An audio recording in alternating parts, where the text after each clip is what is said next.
Run it again. Hi everyone, my name is Anika Verma and I am the CCO at the Steamboat. For those of you who don't know, we interview various students who have showcased an interest in STEM or leadership through exceptional means. I am pleased to announce our next student, Eve Tang. Before we get started, I would like to introduce Eve. She is a freshman at Howard High School in Maryland, and she is really passionate about STEM. She's a part of the robotics competition team, and she's also an NHD finalist.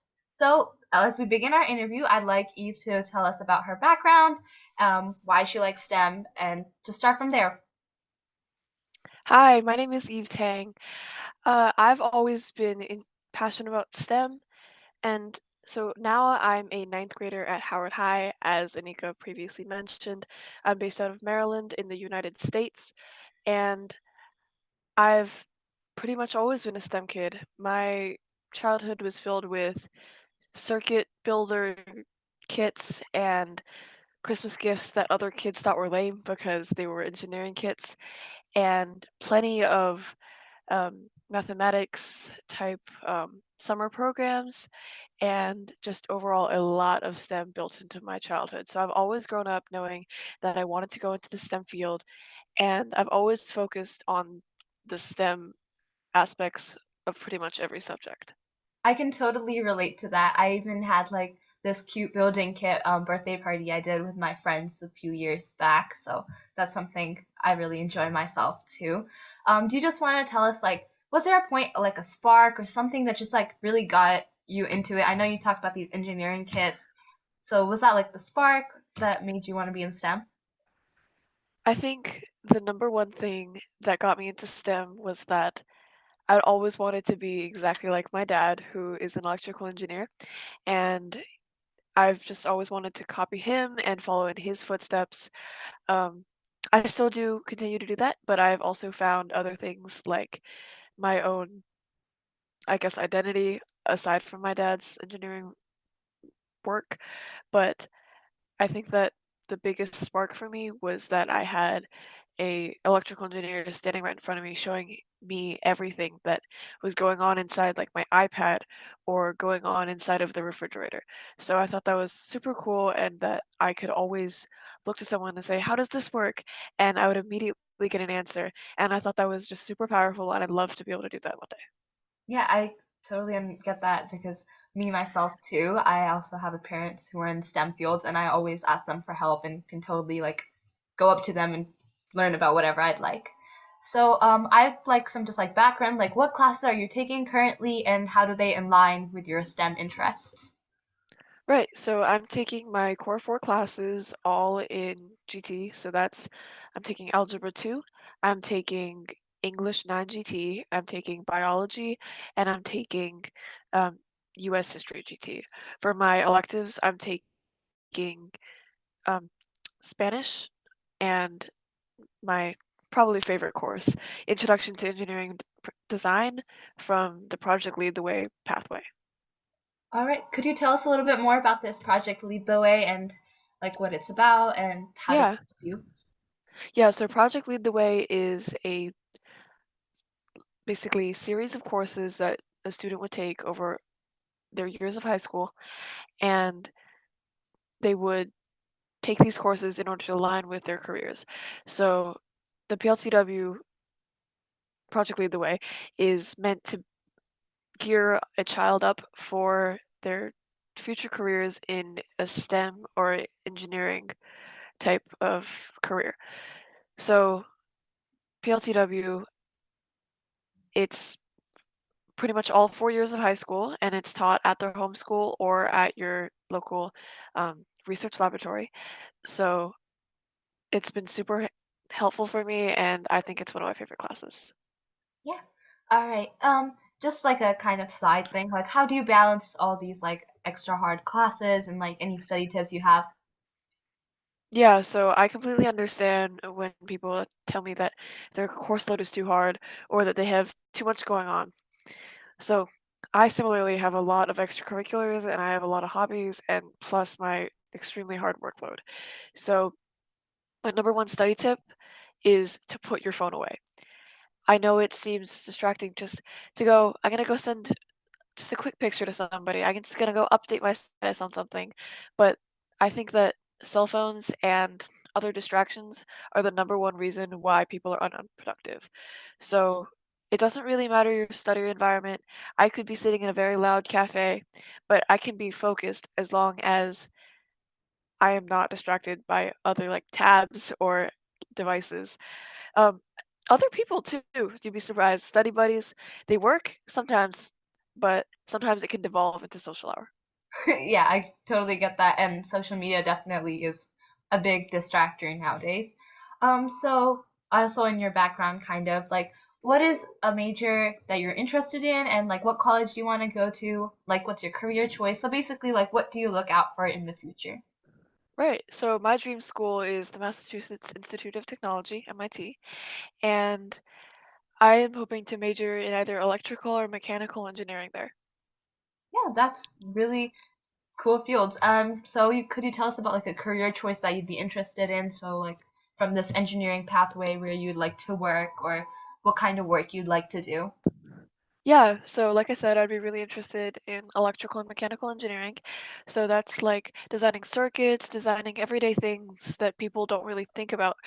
So for example, um, smartwatches. So people, they're always just like, oh, let me just check this. I got a notification on this. But they don't really understand what's going on inside of their wearable technology. So I think it's really interesting to understand the inner workings of everyday electronic devices. So like computers and smartwatches and smartphones, I think that's just a really interesting field that I'd love to go in. Yeah. So another question that I have kind of going from there are like, what student issue or overall issue in STEM like matters to you the most, and why do you find it important? So by student issue, I'm assuming you mean like problems that students face in the STEM community? Yeah, it could be students that face problems or just general like STEM disparities. Like I'm personally passionate about like women just like not having enough roles in the STEM society. So it could be anything along those lines. Yeah, so I think one of the biggest issues with STEM is that it's not very easily accessible to everybody. So for someone that lives in the United States in a public district, I feel like a lot of my classmates don't know how to connect to STEM. So many people are focusing on the arts or historical programs, but I think that having a STEM part of your life is actually quite important because it teaches you how to critically think, how to understand what's going on behind the scenes. So I think that if there were more STEM programs available to try to widen the audience of STEM programs, I think that'd be absolutely important. Yeah, I definitely agree, and that's kind of what we do here at the Steamboat as well. We like provide educational resources and host events, and this is something I've done at my school too, is like host STEM events because a lot of people at my school as well have no idea about the various different STEM clubs that we have, and I think this is something that a lot of people do want to be interested in and do want to take part in. It's just not easy and accessible for them all to do. All right. Moving on to that is like, what extracurriculars are you part of? Any hobbies that you have? And please go in as much detail as you can. Yeah, so I am part of my high school's robotics team. More specifically part of the competition team. So there are two separate parts where it's a club and the team. The team are the more dedicated members that get to go into competitions and try to win tournaments and awards for your work. So I'm part of the competition team there. I spend about 3 days a week doing that, and then I spend pretty much all of my free time dedicated to either building first person view racing drones, um, using those racing drones, and building my new personal computer.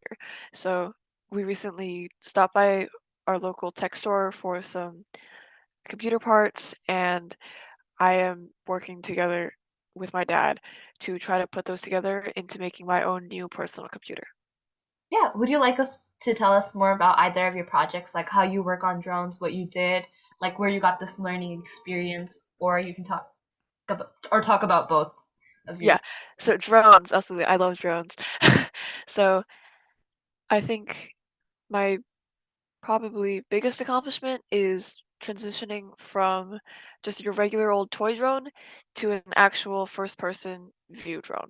So that's where you can use your controller and it becomes where you are the drone instead of from your perspective to the drone. So with my new type of flying, I can maneuver around obstacles and do flips and tricks, all sort of fun things, instead of being very limited to what a toy drone could do. So I've spent a lot of time practicing my drone flying skills, practicing tricks for that, and building my own. Yeah.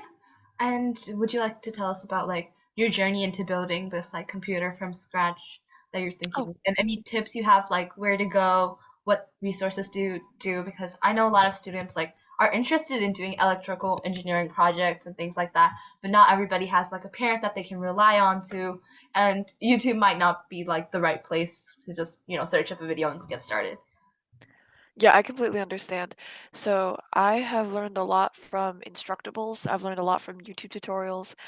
It's not just that I can always reach out to a parent because well, yes, I am related to him, but I feel like reaching out on your own instead of always constantly looking to a parent is quite important. So I would recommend just starting from scratch, going to a YouTube video, just creating like a base knowledge of what's inside a PC, what goes into it, and then going to your local tech store. So for example, I went to Micro Center. Um, that's super important to just be reaching out by yourself instead of having a parent reach out for you. Yeah, I think that's a really great tip. It's like a challenge, it's a journey, and you all have to go through it, and it's a process that we all have to learn through to get somewhere. So I would also like to go from there. Like, do you have any other hobbies outside of STEM, and just, about a little bit about them? Let's see. I do play tennis, so I've been trying to get on our high school's tennis team. I enjoy reading. I enjoy um, spending time with my family and walking my dog. Um, so I absolutely do have a personal life outside of STEM, but I feel like a lot of my time is dedicated towards this like Yeah. section of careers. Yeah. Okay. Can you tell me about any personal achievements that you've like accomplished? It doesn't have to be directly related to STEM, but we prefer if it was there. Yeah. So at the moment, I don't have any directly related to STEM awards, but I was a nationally acknowledged historian. So last year for our my school's um, project, we had to do this program called National History Day. So that's where students get together and create a project based on one specific historical event, and then they relate it to a theme and try to prove a self-written thesis with a project. So I created an exhibit board where I talked about the horrors of child labor and how a photographer, Lewis Hine, helped end child labor. So actually, this does connect back to STEM since I did talk about his camera and how the camera worked and his photographic techniques when photographing child laborers. But I passed my school level. I won first place in my county. I went on to states and I got first place there and then qualified for nationals. And then nationals, I received a special award for my excellence in sources. All right. So I think research is obviously a really major part of any STEM. While this research wasn't completely dedicated into the STEM field, I think your research skills are definitely well shown here. So do you want to tell us any research tips? It would be really useful because you got first place in states and you got many awards in nationals. So I think it's be great if you could share how you do research, where to go, what to do exactly, a process that we can rely on. Let's see. So research is a giant topic. My number one tip for it is probably to reach out. So I ended up getting 3 separate interviews for my project, by just cold emailing people in the field. So, for example, if you're gonna do a project on how music affects, like, lab rats, I would start reaching out to people on how music affects people, what lab rats are affected by, and just trying to get as many interviews and connections into the field as you possibly can. So I interviewed a professor at the University of Georgia, Cindy Hahamovich, and she was super helpful in my research. So I'd recommend reaching out to people, finding primary sources, and just, as I said earlier, focusing on your research. So if we're unable to, let's say, like contact with an interview, are there any other types of primary sources that you use? And like how, because primary sources are like number one things that are hard to find for. So I know there's also a lot of like secondary resources. Most of us know like don't go to Wikipedia directly, but what other tips did you use? What other methods did you use to time manage yourself in this research, like set deadlines? And yeah. Yeah, so newspapers are super helpful. Um, Another primary source that is often ignored is oral histories, where people um, have recordings of people talking about the topic. So that's like recorded interviews, but that category is considered an oral history. I'd also recommend looking at um, like personal correspondences with other people. So like handwritten letters, diary entries that are published to the web. So many places are actually available for this. So like the Enoch Pratt Free Library, the Library of Congress, and I would just recommend looking as deeply as you can on Google Scholar. Yeah, all right. So going a little back to like our STEM. So what are your like inspirations in life? How do they relate to STEM and how do you aspire to be like them? Yeah, so I think my biggest inspiration would be Lisa Su. So she is a tech giant. So she's a female CEO in the tech world. Um, she is Taiwanese born, so she is from near my homeland, which is China, and I think it's just super important to see someone that is similar to you up in the powerful positions of your dream field. So Lisa Su, yeah. Yeah, can you tell us a little bit more about like what she does or how you aspire to be like her? So like what specific, I know you said she's a tech giant, like what kind of company she owns.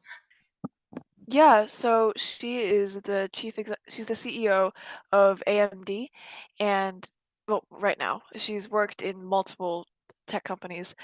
Um, so she's a executive and electrical engineer, which is exactly how I aspire to be, and she's basically worked with computer chips and a lot of aspects of electrical engineering. Yeah.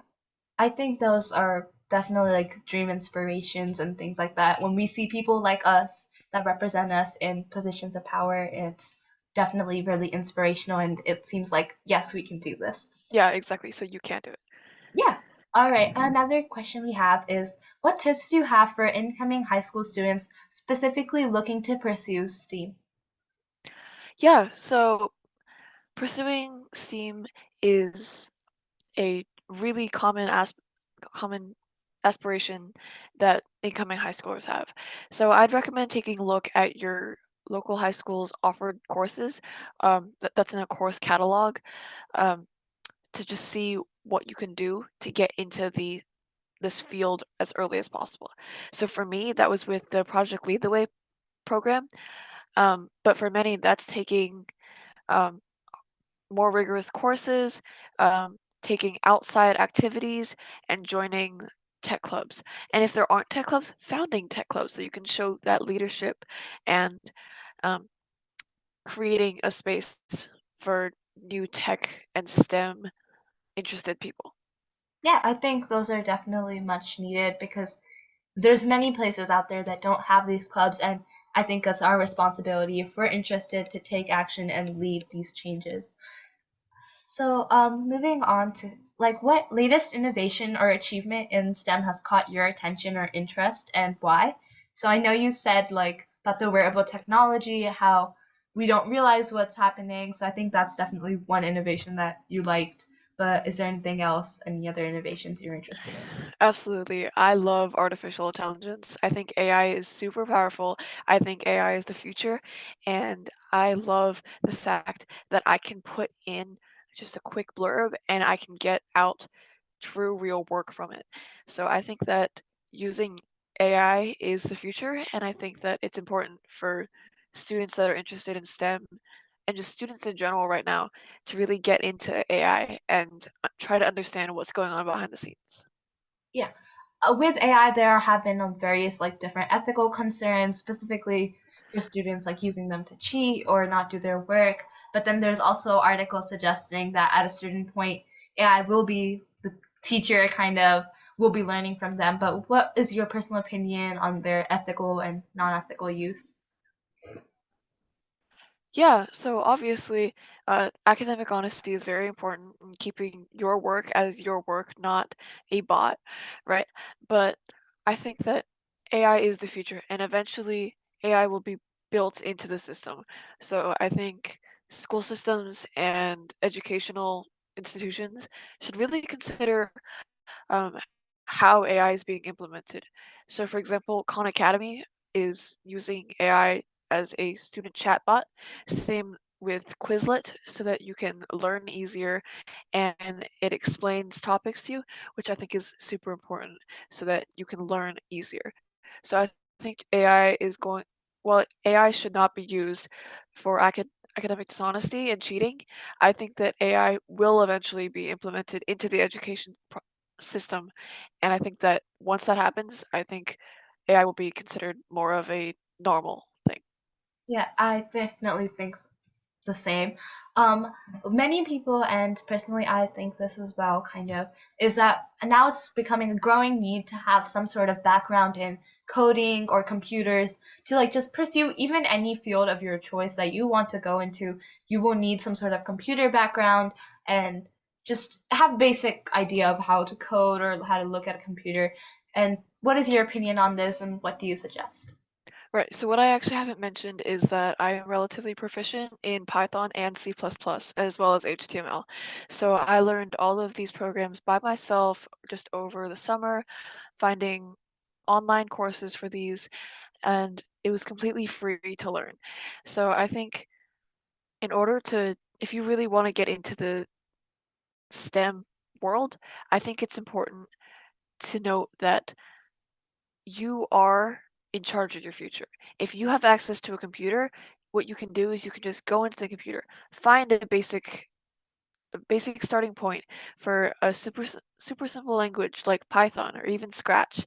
So I think if you get started with on your own ambition and your own terms, I think that's more powerful than if you were to take a computer science course to teach you that. So my biggest advice to someone who wanted to do that is just get into it. Find a YouTube tutorial, download Python, do whatever you need to get started, and simply start working. Yeah, and I definitely agree with that. And I think nowadays it's just we have to everybody needs to have a little bit of background in these coding and these kind of skills to show competitive edge while applying to colleges or trying to get a job. And even if you don't have an interest in computer, I think it's great to know something. It's like having some basic math, English, science knowledge. Computer is kind of becoming like one of those things. Absolutely. So our basically close to last question it will be, how have you navigated challenges or setbacks in pursuing STEM, and what have you learned from those experiences? Oof. So I have absolutely faced setbacks when pursuing STEM. So for example, in coding, it's super easy to make a small mistake and then basically render your entire program useless because of like a missing parentheses or a missing comma. So I think that it's important to don't give up. Basically, your mistakes aren't that large when you're coding or you're in STEM. You can always restart and you can always just keep going. So basically don't give up. I've been there, and it's just super important to keep on going. Yeah, I definitely agree personally in my life too. I've made like that one little semicolon's missing off that line of code, and then you have no idea what you've done. You read it 10 times over and over again. You still can't find that one semicolon, and it's just like, oh, it's irritating you. Exactly. Yeah. All right. Is there anything else you would like to tell us about your STEM journey, experience, and anything overall just that you've done in STEM? Yeah, so I just think it's super important to get kids started in STEM early. So I think just as a young person, just get into STEM, like subscribe to a newsletter or maybe just download Python or just start working. Like if you're interested in the field, it's never too early to start. So I think anyone who's interested in it should absolutely pursue it and just get a taste of what STEM is. And once you've tasted it, let's see if you love the taste. Let's see if you don't like it. It's just super important to just get a little sampling of STEM and what it's like so that kids can get started on it early. Yeah, I definitely agree. If you don't try something, you'll never know if it was good or bad. And I think that question kind of relates into something I want to ask is like many students may not be very interested into these fields, find them challenging because these are heavy classwork and course based like classes. If someone's interested in like historical work or the arts fields, how may STEM relate to them? Like for example, I know that like for history, right, you can do research, you can involve scientific concepts like you did about the camera specifically and how it like works and the photographic skills used back in the day. So how do you think other arts fields can work in the STEM field? Well, in the arts field, there's a lot of STEM that's just sitting there hidden. For example, um, theater, um, the rigging and lighting and soundboards for theater are just a giant board of STEM that is often gone ignored, even by the STEM fields.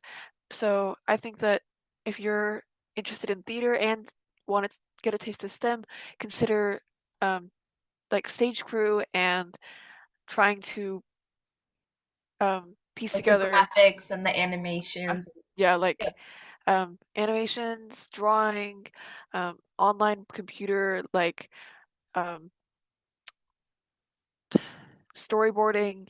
I think there's a lot of hidden STEM within the art fields. So if you want to take a look at art, you should also consider the STEM that's already in that field. Yeah, I think like one I think really like popular example right now is like origami. Many people are interested in this field, and if we look at it, many implications of origami are engineering designs and they relate really nicely into things. Like I watched a video recently about how some like origami folding of a piece of paper was used kind of to scrunch up and open a solar panel, and I think those are really cool implications like we can use of art, origami engineering and those kind of things. Yeah, so I similarly also do spend a lot of my time on origami. So I just creating a beautiful piece of art out of paper and using those engineering principles of physics and weight support. I think it's super important to note that engineering is everywhere and that art is not just refined to art. Art is also STEM. Yeah. Yeah, so anybody out there looking to pursue STEM, you don't have to focus right into science, technology, engineering. You don't have to work at a computer, but you having a small little bit of experience will definitely help you in any field that you pursue. So thank you so much, Eve, for coming here today and Yeah, providing us with your feedback and just overall experience. And we're really glad to have you. Any last comments, anything you'd like to share? that's it. Thank you. Yeah, all right. Um, I just want to thank everyone for joining us today on this week's student interview project. If you're interested in getting interviewed by our team, be sure to check out the form shared in the description. We're always looking for interested students, and we interview anyone between the ages of 14 and 21, but we'll always make exceptions for grad students who are doing amazing work. So we hope to see you back here today on next Monday for our next installment. Thank you so much, everyone. All right, bye. Thank you. Bye.